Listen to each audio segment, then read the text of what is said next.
In Meer in het Heuvelland is weer de jaarlijkse slipjacht georganiseerd. Met jagers, paarden, jachthonden en een surrogaat vos.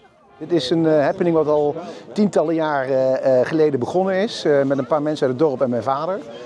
En het was altijd ook voor en door de gemeenschap en dat is in de jaren ook zo gebleven. De organisatie is natuurlijk wel wat veranderd, maar het is nog steeds hetzelfde spektakel tussen mens en natuur wat dat betreft. Ja. En in wezen bent u meer nu de gastheer? Ik ben eigenlijk de gastheer, ja.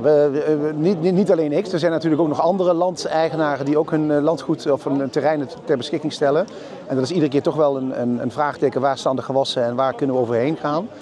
En bij ons is dat ook voor een deel zo. En wij hebben dan de mooie locatie hier in Meer om dit te laten plaatsvinden. Ja, volgens mij is dat de eerste keer voor u als burgemeester, of niet, deze slipjacht? Het is de tweede editie die ik mag bijwonen. De tijd gaat snel, maar met hetzelfde plezier als vorig jaar dat ik hier weer sta aan het begin van het winterseizoen in het mooiste decor van wat we in onze gemeente te bieden hebben. Namelijk Kasteel Meer en omgeving.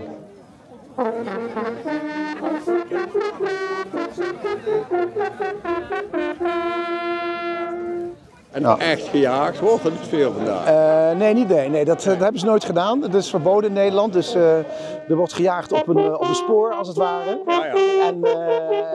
Maar het is wel een heel mooi spel met paarden, met mensen, natuur. Je ziet het ook aan alle mensen die komen kijken hier. Het is ook een hele grote groep die hier het mooi vindt om een mooie herfstdag buiten in het Zuid-Limburgse te mogen beleven. Ja. Traditie, ja. Laag geworden ook, hè. Het is echt, we hebben oudere tradities in Meer, maar het is wel een traditie geworden. Het jagen aan zich in relatie tot de gemeente, draagt dat ook bij aan de uitstraling? Of, Zeker. Dit past helemaal in het imago van de gemeente IJsselstemargaten. Een slipjacht, de vos is verdwenen, maar de ruiters en de honden die zijn gebleven.